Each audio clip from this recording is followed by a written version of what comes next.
Good morning everyone, see Pranjal this side.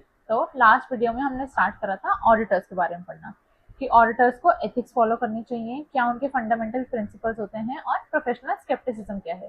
ये था हमारे फर्स्ट क्लास का टारगेट और वो हमारा पूरा हो गया था। अब आज हम पढ़ेंगे कि क्या क्या इंडिपेंडेंस को थ्रेट्स होते हैं। फर्स्ट ऑफ ऑल इंडिपेंडेंस क्या होती है, ऑल्सो उस इंडिपेंडेंस के थ्रेट्स क्या क्या हो सकते हैं, किस वजह से वो इंडिपेंडेंस हार्म हो सकती है, एंड आफ्टर दैट कि क्या क्या हमें सेफ गार्ड्स लेने चाहिए। तो ये हमारा आज का टारगेट रहेगा। Okay, let's see. ये जो हमने टाइम टेबल बना लिया था फर्स्ट क्लास के अकॉर्डिंग, हमें एथिक्स करना था, फंडामेंटल प्रिंसिपल्स और प्रोफेशनल स्केप्टिसिज्म, ये सारा हमारा हो गया है। आज हम पढ़ेंगे कि इंडिपेंडेंस क्या होता है एंड उसके threats and safe guards. Okay,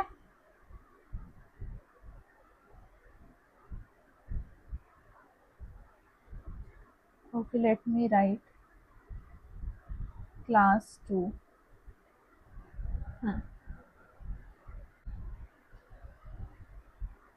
अब हमने लास्ट क्लास में एक स्टोरी करी थी कि एक लेमनेड का स्टॉल है, लेमनेड स्टॉल,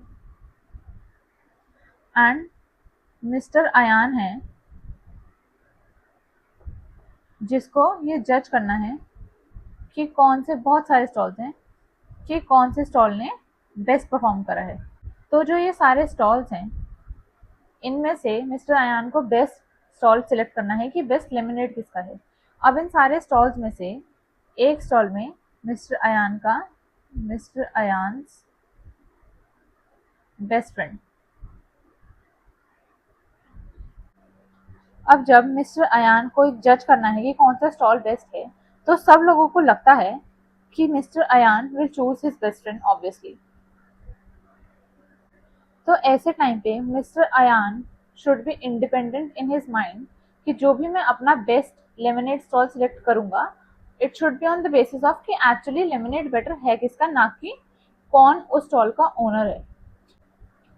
इसी तरह एक कंपनी है जिसका एक ऑडिटर है, हमारे ऑडिटर की टाई। तो जब वो ऑडिटर उस कंपनी की ऑडिट करता है, तो जो भी उसकी मैनेजमेंट है उससे उसकी अच्छी खासी फ्रेंडशिप हो गई है। But he should make sure कि जो भी मेरी ये फ्रेंडशिप है या जो भी मैंने रिलेशन फॉर्म करे हैं, वो मेरी ऑडिट के बीच में ना आए। जो भी मेरे डिसीजंस हैं, जो भी मेरे ओपिनियंस हैं, जो भी मैं अपनी ऑडिट रिपोर्ट दूंगा,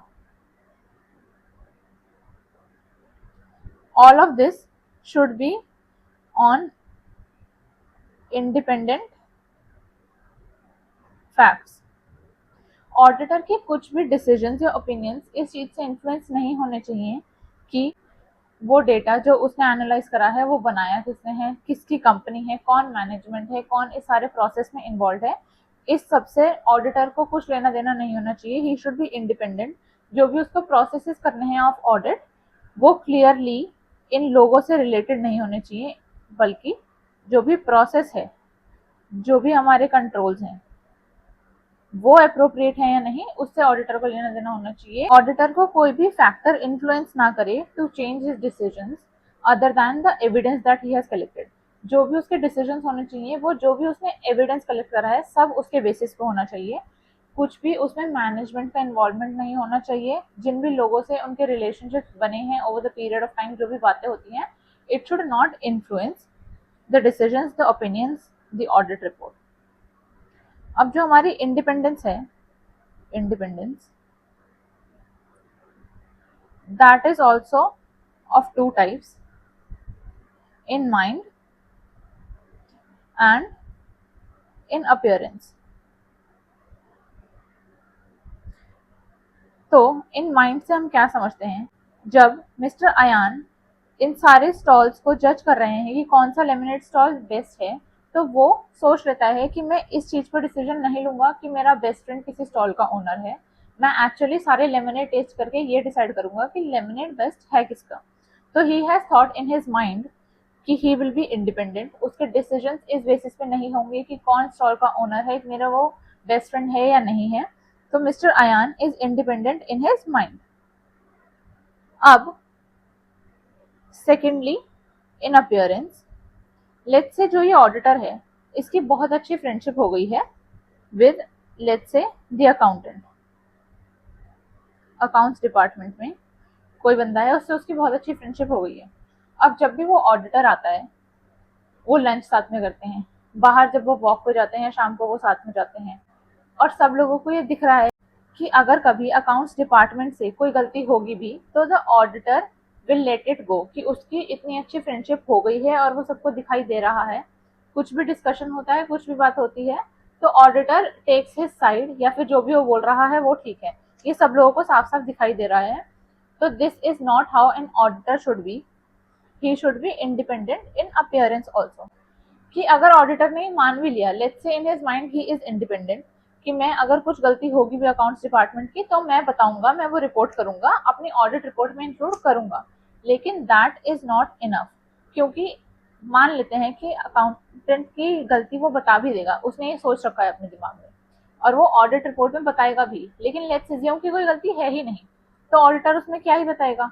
but he has thought in his mind only, और किसी को पता नहीं है, सबको जो दिखाई दे रहा है वो ये है कि इनकी बहुत अच्छी फ्रेंडशिप है, ये दोनों हमेशा साथ में रहते हैं और ये इसकी कभी भी कोई गलती नहीं बताएगा, ये सबने मान लिया है। तो अगर उन्होंने ये मान लिया है तो they will not be able to rely on the auditors audit report, कि हमें नहीं पता कि इसने ढंग से बताया भी होगा या नहीं बताया होगा, जो ये ऑडिटेड फाइनेंशियल स्टेटमेंट्स हैं इसमें कोई गलती होगी भी तो ऑडिटर तब भी नहीं बताएगा। That is what everyone thinks. तो जो भी पर्पस है एक ऑडिट रिपोर्ट का, कि उसके बेसिस पे लोग बाग अपने डिसीजंस लेंगे, बट वो डिसीजन हैम्पर हो रहे हैं अब इस इमेज से कि ये दोनों बहुत अच्छे फ्रेंड्स हैं, ये एक दूसरे के लिए कभी कुछ गलत नहीं बोलेंगे। तो it is very important for an auditor कि वो माइंड के साथ साथ अपीयरेंस में भी इंडिपेंडेंट रहे। जब तक वो दोनों तरीके से इंडिपेंडेंट नहीं रहेगा, let's say he is independent in appearance, कि वो सामने किसी की बात नहीं करता है एंड ही एक्ट्स कि मैं सब कुछ ठीक कर रहा हूँ, but if in his mind he is not independent, तो that will directly effect the audit report, but also in appearance it will indirectly effect the audit report. तो इट इज वेरी इंपॉर्टेंट कि जो भी एक auditor है वो दोनों तरीके से इंडिपेंडेंट रहे for the audit to be conducted effectively. अब जो भी ये इंडिपेंडेंस है, इस इंडिपेंडेंस को कुछ कुछ थ्रेड्स हो सकते हैं। अब वो हम थ्रेड्स समझते हैं एक स्टोरी के थ्रू। तो for these threads we will go back to the famous lemonade story. Lemonade, हमारे स्टॉल्स हैं of lemonade, create a lemonade, melon लग रहा है but this is a lemon, and mister Ayaan, he will judge। यहाँ पे है रिया। तो जब मिस्टर अयान ये जज करेगा कि कौन सा स्टॉल हमारा बेस्ट है, तो उससे पहले रिया उससे कहती है कि अगर तो मेरे को सबसे बेस्ट स्टॉल का अवार्ड या टैग देगा तो पूरे साल के लिए I will give you free lemonade. Free lemonade, अगर तू मेरे को बेस्ट स्टॉल का टैग देता है तो उसको ये लगेगा कि इसको मैं बेस्ट स्टॉल का अवार्ड दे देता हूँ तो इसमें मेरे ही इंटरेस्ट की बात है, जिससे कि उसकी इंडिपेंडेंस पे इफेक्ट पड़ेगा। वो एक अनबायस्ड ओपिनियन नहीं दे पाएगा कि which stall is the best. तो this will be our self interest thread. Interest thread. Second, mister Ayaan को जब जज करना था उससे पहले लास्ट डे जो भी लेमनेड थे वो प्रिपेयर करने में उसने ही रिया की हेल्प करी थी। ही हेल्प हर आउट कि कैसे लेमनेड प्रिपेयर करेंगे, क्या हम इंग्रेडिएंट्स रखेंगे, किस क्वांटिटी में रखेंगे, ये सब में अयान ने ही हेल्प करी थी। अब नेक्स्ट डे अयान को ही जज करना है कि कौन सा लेमनेड बेस्ट होगा। तो obviously he will be biased towards his own work, कि उसको अपना खुद का काम चेक करना पड़ रहा है। He will be biased also, कोई उसमें वो गलती ही नहीं निकालेगा कि जो भी उसने बताया है वो ठीक है, जो भी लेमनेड वो बता रहा है कि सही है, बेस्ट है, वही ओपिनियन होगा उसका। तो जब अयान बताएगा कि कौन सा स्टॉल बेस्ट है, वो अपने ही काम को चेक कर रहा है, वो ये नहीं डिसाइड कर पाएगा कि क्या मेरा काम बेस्ट है या औरों का। उसमें एक बायसनेस आ जाएगी उसके खुद के काम के टुवर्ड्स, वो उसमें गलतियां नहीं निकाल पाएगा, ना उसको गलतियां पता चलेंगी भी, क्योंकि कोई किसी और बंदे का काम चेक करेगा तो वो अपने ओपिनियन या अपनी नॉलेज के हिसाब से वो चेक कर सकता है, लेकिन वो अगर खुद का ही काम चेक कर रहा है तो उसमें वो मिस्टेक्स नहीं निकाल पाएगा। तो that will be our self review thread. Self review thread. Third, mister Ayaan है जो, वो रिया का फ्रेंड है। तो रिया बोलती है कि भाई अयान, तू मेरे स्टॉल के बाहर खड़ा हो जा और सबको ये बोल कि ये वाला जो स्टॉल है इसका लेमिनेट बेस्ट है, बिफोर द जजिंग पार्ट। उससे पहले वो बोलती है कि सबको तो बोल। तो बेसिकली अयान जज होने के साथ साथ एक एडवोकेसी करने लग गया, बेसिकली उसका एक एडवोकेट बन गया, वो उसका सेल्समैन बन गया कि ये वाले स्टॉल के प्रोडक्ट्स का लेमिनेट बेस्ट है। तो उसमें उसकी इंडिपेंडेंस कहीं ना कहीं चली गई when he is about to जज, कि वो उसी स्टॉल की साइड ले रहा है, उसी को बेच रहा था, उसी स्टॉल के लेमिनेट को। तो कहीं ना कहीं उसकी इंडिपेंडेंस हार्म होती है इससे, which is advocacy thread. Fourth, जो रिया है, क्योंकि वो अयान की फ्रेंड है, तो एक फेमिलियरिटी आ जाती है। वो दोनों एक दूसरे को जानते हैं, उनके रिलेशन अच्छे हैं, उन दोनों की अच्छी बातचीत होती है। तो कहीं ना कहीं Ayaan will be leaning towards Riya a bit decision लेने के टाइम कि ये मेरी फ्रेंड है, और कहीं ना कहीं एक मन में बायसनेस आ जाती है वाइल सिलेक्टिंग कि किसका लेमिनेट बेस्ट है। तो this will be familiarity thread. And fifth, Ayaan और रिया फ्रेंड्स हैं, लेकिन रिया अयान से बोलती है कि अगर तूने मेरे स्टॉल को बेस्ट नहीं बोला then we will no longer be friends, हम फ्रेंड्स नहीं रहेंगे। जिससे अयान के डिसीजन पे पड़ता है इम्पैक्ट। उसके दिमाग में ये आ गया है कि मे बी अगर मैं ये डिसीजन रिया के अगेंस्ट दूंगा या उसको बेस्ट टैग नहीं दूंगा तो हमारी फ्रेंडशिप इम्पैक्ट होगी इससे, कि वो मेरी फ्रेंड नहीं रहेगी। तो that is intimidation threat. Intimidation threat, कि कहीं ना कहीं mister Ayaan gets intimidated by Riya, कि जो भी हमारी फ्रेंडशिप है वो खत्म हो जाएगी, हमारी फ्रेंडशिप पे इम्पैक्ट पड़ेगा, जो भी हमारे रिलेशन है उस पर इम्पैक्ट पड़ेगा। तो that is a threat to his independence, कि वो क्लियरली ये डिसीजन इंडिपेंडेंट होकर नहीं ले पाएगा कि which stall is the best. तो इन सारे थ्रेट्स को अगर हम ऑडिट के पर्सपेक्टिव से देखें, एक ऑडिटर है जो एक कंपनी की ऑडिट करता है, मैनेजमेंट उससे कहती है कि हम तुम्हारी फीस बढ़ा देंगे अगर तुम हमें क्लियर रिपोर्ट दे दोगे, तो नेक्स्ट ऑडिट में हम तुम्हारी फीस बढ़ा देंगे। It is of his self interest. तो यहाँ पे हमारा सेल्फ इंटरेस्ट सेट आ जाता है इन दी इंडिपेंडेंस। सेकेंड, जो भी फाइनेंशियल स्टेटमेंट्स हैं वो खुद ऑडिटर ने बनाए हैं और वो उन्हीं को चेक कर रहा है, तो there becomes a self review thread. So there comes a self review thread.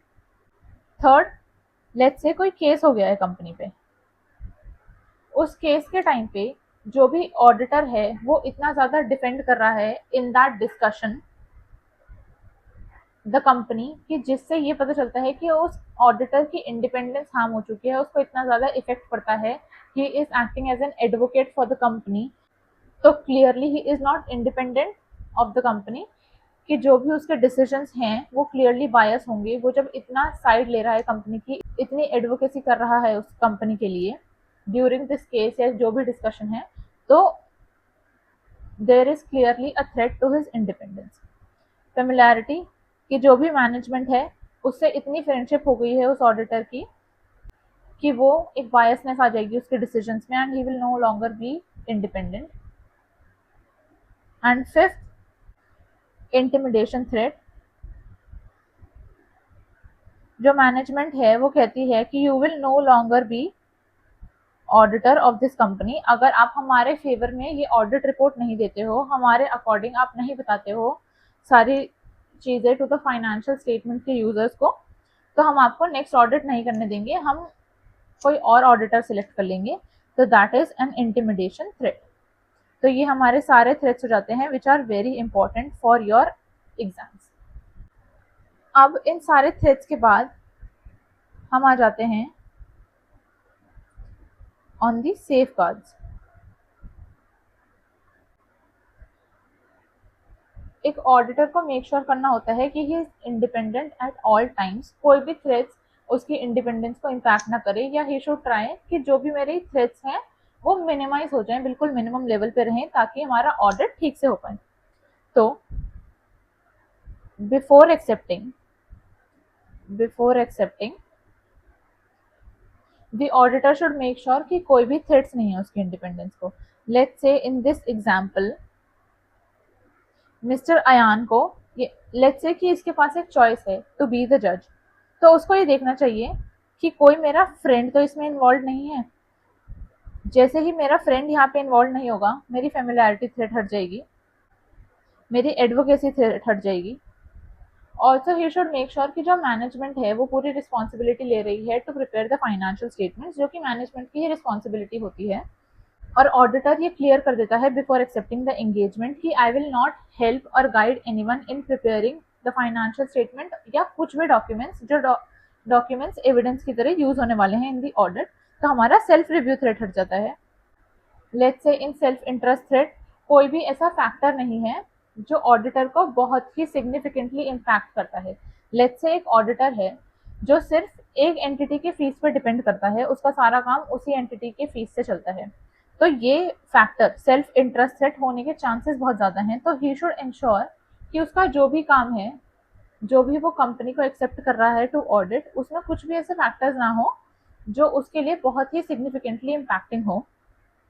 अगर ऐसा कोई फैक्टर नहीं होगा तो ना तो आपको सेल्फ इंटरेस्ट थ्रेट इम्पैक्ट कर पाएगा, ना आपको इंटिमिडेशन थ्रेट इम्पैक्ट कर पाएगा, ना आपको वो कोई कंपनी लालच दे पाएगी कि आपके इंटरेस्ट के लिए हम ये कर देंगे, ना आपको वो इंटिमिडेट कर पाएगी कि हम आपको इस ऑडिट से निकाल देंगे।